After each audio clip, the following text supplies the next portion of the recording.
ಸೇನಾ ನೆಲೆಯಲ್ಲಿ ನಿಂತು ಮಾತನಾಡಿದ ಪ್ರಧಾನಿ ನರೇಂದ್ರ ಮೋದಿ ಅವರು ಹೆಜ್ಜೆ ಹೆಜ್ಜೆಗೂ ಮಾತಿಗೂ ಕೂಡ ಪಾಕಿಸ್ತಾನಕ್ಕೆ ತಿವಿಯುವ ಕೆಲಸವನ್ನ ಮಾಡಿದ್ರು. ಆಪರೇಷನ್ ಸಿಂಧೂರದ ಬಗ್ಗೆ ಮೋದಿ ಪ್ರಸ್ತಾಪಿಸಿದ್ರು. ಆಪರೇಷನ್ ಸಿಂಧೂರ ಆತ್ಮಗೌರವದ ಪ್ರತೀಕವಾಗಿದೆ ಅಂತ ಅದನ್ನ ಹಾಡಿ ಹೊಗಳಿದ್ರು. ಧರ್ಮ ಉಳಿಸಲು ನಾವು ಶಸ್ತ್ರ ಹಿಡಿದಿದ್ದೀವಿ ವಿನಃ ನಿಮ್ಮ ರೀತಿಯ ಅಧರ್ಮವನ್ನ ಬೆಳೆಸೋದಕ್ಕಲ್ಲ ಅಂತ ಕೂಡ ಹೇಳೋ ಮೂಲಕ ಅಧರ್ಮದ ವಿರುದ್ಧ ನಾವು ಯುದ್ಧ ಮಾಡೇ ತೀರ್ತೀವಿ ಅಂತ ಶಪಥ ಮಾಡಿದ್ದಾರೆ. ಈ ಯುದ್ಧದಲ್ಲಿ ನಾವು ಗೆದ್ದಿದ್ದೀವಿ ಅನ್ನೋದರ ಬಗ್ಗೆ ಅನುಮಾನ ಬೇಡ. ಯಾಕಂದ್ರೆ ಆಪರೇಷನ್ ಸಿಂಧೂರ ಆ ಮೂಲಕವಾಗಿ ಉಗ್ರರ ಅಡಗು ತಾಣಗಳನ್ನ ನಿರ್ನಾಮ ಮಾಡಿದ್ದೀವಿ. ಯಾವ ರೀತಿಯ ನಾಗರಿಕ ವಿಮಾನಗಳನ್ನ ರಕ್ಷಾ ಕವಚವಾಗಿ ಅದು ಭಾವಿಸಿ ಅದನ್ನೇ ಬಳಕೆ ಮಾಡಿತ್ತು, ಅದನ್ನ ಅಷ್ಟೇ ಜಾಗರೂಕತೆಯಿಂದ ನಾವು ಹೊಡೆದಾಕಿದ್ದೀವಿ ಅಂತ ಕೂಡ ಹೇಳಿದ್ದಾರೆ.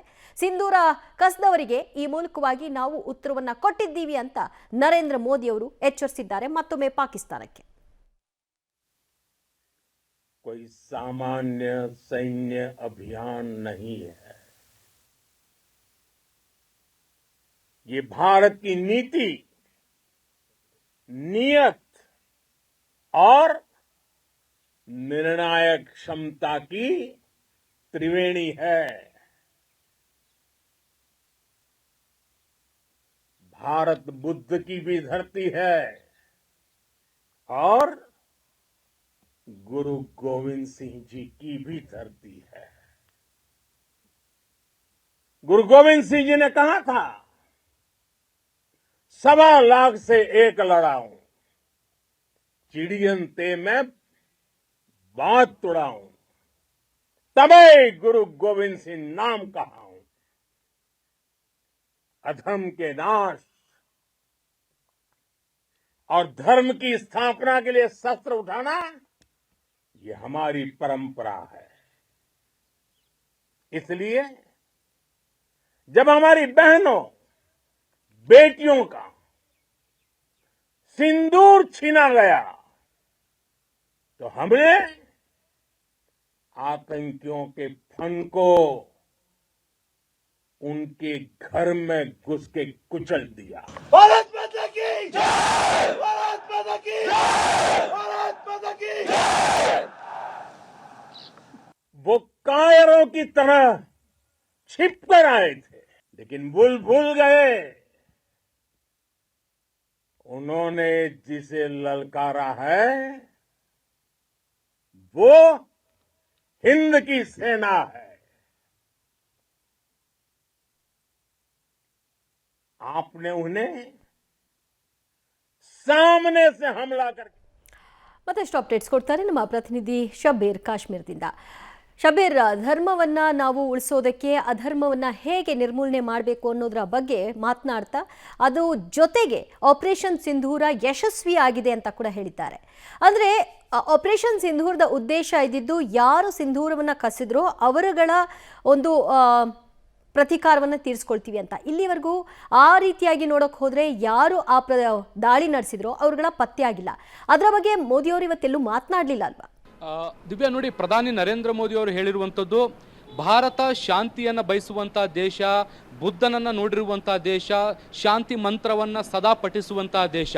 ಭಾರತದಂತಹ ದೇಶ ಶಸ್ತ್ರವನ್ನು ಹಿಡಿತಾ ಇದೆ ಅಂದರೆ ಅದು ಅಧರ್ಮದ ವಿರುದ್ಧ ಹೋರಾಟವನ್ನು ಮಾಡಲಿಕ್ಕೆ, ಧರ್ಮವನ್ನು ಉಳಿಸ್ಕೊಳ್ಳಿಕ್ಕೆ. ಹೀಗಾಗಿ ನಾವು ಶಸ್ತ್ರವನ್ನು ಹಿಡಿಬೇಕಾದಂಥ ಅನಿವಾರ್ಯತೆ ಬಂದಿದೆ. ಯಾವುದೇ ಅಧರ್ಮಕ್ಕಾಗಿ ಭಾರತ ಇವತ್ತು ಶಸ್ತ್ರವನ್ನು ಹಿಡಿಯುವಂಥ ಕೆಲಸವನ್ನು ಮಾಡ್ತಾ ಇಲ್ಲ.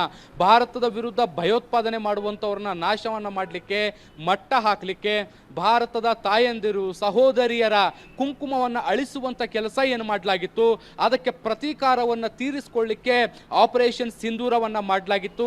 ಈ ಆಪರೇಷನ್ನ ಮೂಲಕ ಈ ಒಂದು ತಾಯಂದಿರು ಮಹಿಳೆಯರು ಏನಿದ್ರು ಅವರಿಗೆ ನ್ಯಾಯ ಕೊಡುವಂಥ ಕೆಲಸವನ್ನು ಭಾರತ ಮಾಡಿದೆ, ಸೇನೆ ಮಾಡಿದೆ ಅನ್ನುವಂಥ ನಿಟ್ಟಿನಲ್ಲಿ ಹೇಳಿಕೆಯನ್ನು ಕೊಟ್ಟಿರುವಂಥದ್ದು. ಮತ್ತು ಭಾರತದ ಈ ಮಿಷನ್ ಏನಿದೆ ಇದು ಬಹುತೇಕ ಯಶಸ್ವಿಯಾಗಿರುವಂಥದ್ದು. ಒಂದು ಕಡೆ ಭಯೋತ್ಪಾದಕರನ್ನು ಮಟ್ಟ ಹಾಕುವಂಥ ಕೆಲಸವನ್ನು ಮಾಡಿದರೆ, ಮತ್ತೊಂದು ಕಡೆಗೆ ಭಯೋತ್ಪಾದನೆಗೆ ಸಪೋರ್ಟ್ ಮಾಡುವಂಥ ಪಾಕಿಸ್ತಾನಕ್ಕೂ ಕೂಡ ತಕ್ಕ ಪಾಠವನ್ನು ಕಲಿಸುವಂಥ ಕೆಲಸವನ್ನು ಕೂಡ ಮಾಡಿದೆ ಅನ್ನುವಂಥ ನಿಟ್ಟಿನಲ್ಲಿ ಹೇಳಿದ್ದಾರೆ. ಮುಖ್ಯವಾಗಿ 3 ಸಂದೇಶಗಳು ಮಾತುಗಳನ್ನ ಮತ್ತೆ ತಮ್ಮ ಭಾಷಣದಲ್ಲಿ ರಿಪೀಟ್ ಮಾಡುವಂತ ಕೆಲಸವನ್ನ ಮಾಡಿದ್ದಾರೆ. ಇದು ನೇರವಾಗಿ ಭಯೋತ್ಪಾದಕರಿಗೆ ಮತ್ತೆ ಪಾಕಿಸ್ತಾನ ಸರ್ಕಾರಕ್ಕೆ ಹೋಗುತ್ತೆ. ಮೊದಲನೇದಾಗಿ ನಾವು ಯಾವತ್ತೂ ಕೂಡ ಭಯೋತ್ಪಾದನೆಯನ್ನು ಸಹಿಸೋಲ್ಲ.